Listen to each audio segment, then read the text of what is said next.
Sketch the Day Away with Otavia Huang. Talk Ceramics with artist Mariah Kittner. And catch a performance by Heard. It's all ahead on this episode of AHA, A House for Arts. Funding for AHA has been provided by your contribution and by contributions to the WMHT Venture Fund. Contributors include the Leo Cox Beach Philanthropic Foundation, Chet and Karen Alpelka, Robert and Doris Fisher-Melisardi, and the Robeson Family Foundation.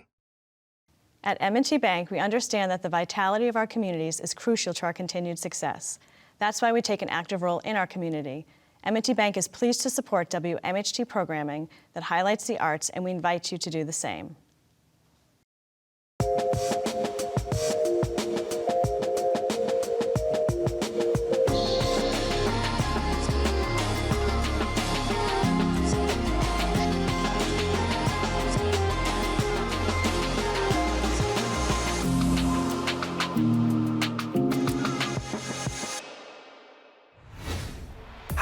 I'm Matt Rogowitz, and this is AHA, A House for Arts, a place for all things creative. Today we're taking a trip to Arlene's Artist Materials in Albany to meet up with watercolor and sketch artist Otavia Huang. My name is Otavia Huang. I'm a watercolor artist. I'm currently an artist in residence at Arlene's Artist Material in Albany. I was born and raised in Indonesia, and for some time I was studying and working in Taiwan, and then I moved here with my family. Actually, my boyfriend at the time, gossip, no, kidding. He got like a job transfer to Malta. At first I was so excited because I thought it was Malta, Europe, but then it's Malta, New York. And I was like, oh, I Googled it, and then, oh, okay. It's something completely different than I thought. But then I ended up really loving it here because I met many new friends, and then the art scene is amazing in the capital region. We moved here in 2018. Wow, it's beautiful out here. I didn't really have like a formal education in arts. My background was civil engineering, business, and the closest to art I got was my doctoral study in creative industries research. So when we moved here, I took a career break, so I got the chance to really explore art. I found a watercolor class by Kevin Kuhn, who happened to be like a regional watercolor artist. He's amazing. I was lucky that I stumbled into his class in a local community center. And then since then, I met people who connected me to other things. One thing led to another, and here I am. In my work, it usually depicts those scenes from daily lives. It could be landscapes, it could be urban scenes. The one that I love to capture the most is special little moments that happens in our everyday life that makes it special. For example, it could be like an afternoon in a coffee shop and then the light coming through the windows and stuff. Tender moments, for example, like an older couple doing crossword puzzles together, or like friends catching up. Those are the things that usually are in my sketches.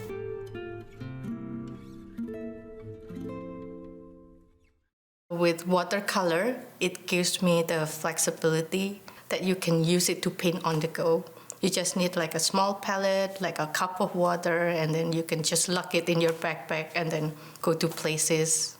I love how fluid it is and how there's some sort of unpredictability in it. I really love this one piece that I did of a mural in North Perth Street. What drew me first to that mural was the colors. It's like bright yellow and then with a lot of details. So I was just there sitting in the corner of the street drawing with a couple of local artists. And then as I get into working on the detail of that piece, then I realize there's so much more than what you see, because they have like a little message here and there. And when I go back and learn more about the mural and the artist and the message they're trying to convey, it's just beautiful, because from that work they want to show that, oh, I see you, I see every one of you, and everyone is important. So that is probably one of my favorites. And another one would be, I think it was in Uncommon Ground, Stuyvesant Plaza. They just newly opened, and then what attracted me at first was like this work by a local artist. She's doing an exhibition there. So there's like a pop of red on the wall, and I loved it. So I just sat there and just start sketching. But then I didn't mean to eavesdrop, but I overheard a conversation of like two friends just sitting just not too far from me, and she was sharing like some happy moments in her life. Oh, I just met a new person, and I thought that was beautiful. Art, it grounds me. It gave me the chance to really just immerse myself working on something. You can call it like a meditation if you like, but with more work. It also connects me with other people, because coming from a different area of the world, there's so many differences probably that creates barriers while connecting to others. But through art, it seems like all those barriers just broken down, and then we just connect through what we love.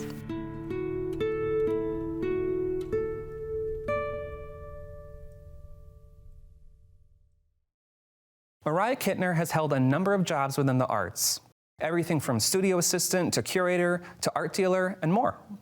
But it wasn't until she began to work in ceramics that she truly found her calling. Here's Jade Warwick with more.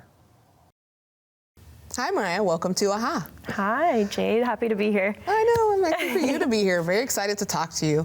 To dive in, I want to give the audience a little bit of your creative background. So would you mind expanding on that a little bit? Sure. So I studied fine arts with a focus in painting, mixed media, and art history in college. And I lived and worked in New York City for about 8 years, working in the arts.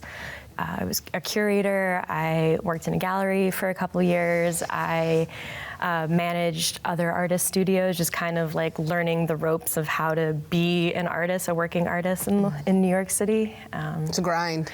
It is a grind. It took a lot, but it was probably a better education working than it was actually going to school and learning. Oh, God, I bet. Yeah. And what has been your past artistic focuses, like print, Yeah, so mixed media actually, my thesis was all about context versus content and how we consume that content. So personally, I love going to museums. I grew up going to museums, and I noticed that people weren't really going to museums and seeing these grand, massive, beautiful paintings. It was mostly students and tourists. So I was like, where are all the people? So I had to think about where everyone was, and they're all on the internet.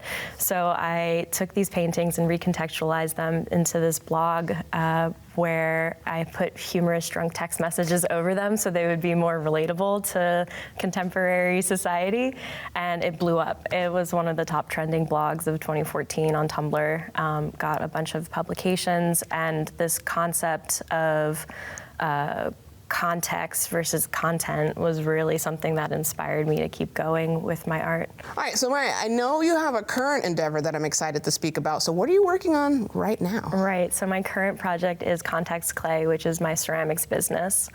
Again, from my thesis, this whole idea of context and the content and how we consume the content.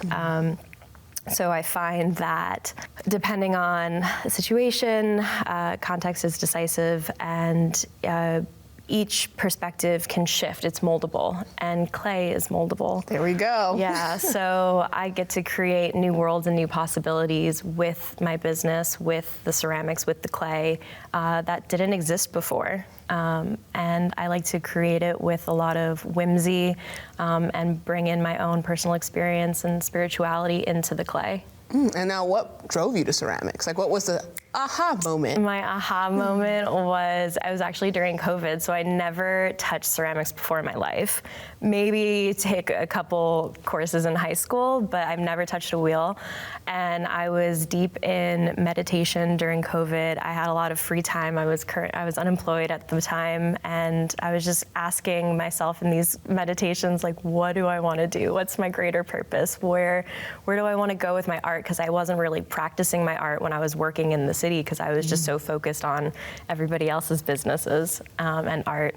And ceramics really kind of just like popped into my head because it was full body. Like, I get to use my whole body. It's very centering. It's all the elements. Like, I use fire, water, earth, air to create it. I just wanted to be like the Avatar in The Last Airbender, Yes, basically, with my art. And 3 months before I ever touched a ceramics wheel, I decided I was going to make a ceramics business, which is kind of crazy. And then as soon as I got on the wheel, the different creative ideas just kept coming out, and I wasn't good at all to begin with. Like, ceramics is really hard, and it is a mastery, and I really love it too, because the more I practice it, the easier it gets. It does become a flow state. It does become this kind of mastery where, practice doesn't make perfect, it makes permanent, and you get to be the master. And so it's a lifelong journey of me learning this medium and learning other applications and things you can do with it, because you can build it, you can cut it, you can carve it, you can paint it. Like, there's so many different ways you can apply techniques to ceramics. Now, I know you have you're very intentional about your spiritual practices and healing practices. So how do you use ceramics as a healing device, and what led you down that route to understand that sculpting and ceramics for you is a healing device? Yeah, so I do practice a lot of yoga and meditate, and I find that to be a lifelong journey for me as well. It's like I'm just a person journeying in this world, and my art and my spirituality and my business practices are kind of the core values of that. So with ceramics, I literally throw myself into it, pun intended, and I really find it all kind of molds into each other. Like, if there's days or weeks I don't practice yoga, I find it more difficult to do my ceramics. Like, it's all about alignment and flow. And how do you, I guess, practice that alignment? Like, what makes everything align for you to flow? I think it's a clear headspace, like really getting to a place where nothing is in the way, like this kind of space of empty and meaningless, which is hard to get to, especially when we're consuming things in all different areas. But I don't know, I lose myself in it. Like, it's not me, it's like some like force, some right? spirit that like comes through me. And some of the work that I make, most of the work that I make, I'm like not aware as I'm making it, like what I'm making, and then I take a step back and I'm like, wow, I can't believe that came out of my hands. That's amazing, but sometimes you really do have to get to that meditative mindset to put out your best work, because you're not overthinking it. You're not over-critiquing, you're not overworking, you're just really letting kind of your lizard brain kind of take control, And then it's muscle memory at that point. Like, the same thing with yoga, it's like every move, you stop thinking about how do I do this move, you just go into the move. Just go into the flow. And you go into the flow, exactly. So I know you have a really awesome project going on right now. I would love to talk about that. Want to break it down for me? Yeah, so right now I'm working on a year-long astrology collection. I'm making 8 limited edition mugs per zodiac. And I'm making them within the season, which is definitely a challenge, just because ceramics, it takes minimally 3 weeks for a piece to, from a ball of clay to finally being fired in a kiln, for a complete piece to be done. So I'm just month after month making special pieces for each zodiac, and I'm collaborating with a local astrologer, Izzy Vasilakis, First House Rising Astrology, to really embody these pieces and to learn all I can about each zodiac so I can put as much of that essence into the pieces. Well, awesome. Well, you heard it, folks. Feel free to check out that website. And thank you, Maya, for taking the time to tell us what's going on. Thank you, Jade. Please welcome Herd.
Awonye nakile moba wo. Awonye nakile moba wo. Awonye nakile che biae. Awonye nakilo biae. Awonye nakile moba wo. Awonye nakile moba wo. Awonye nakile che biae. Awonye nakilo biae.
Thanks for joining us. For more arts, be sure to visit wmht.org/aha and be sure to connect with us on social media.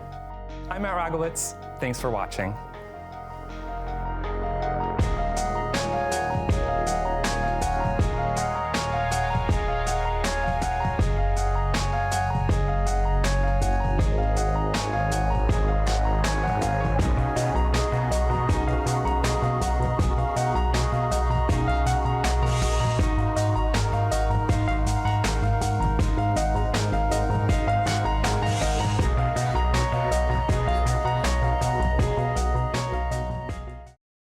Funding for AHA has been provided by your contribution and by contributions to the WMHT Venture Fund. Contributors include the Leo Cox Beach Philanthropic Foundation, Chet and Karen Alpelka, Robert and Doris Fisher-Melisardi, and the Robeson Family Foundation. At M&T Bank, we understand that the vitality of our communities is crucial to our continued success. That's why we take an active role in our community. M&T Bank is pleased to support WMHT programming that highlights the arts, and we invite you to do the same.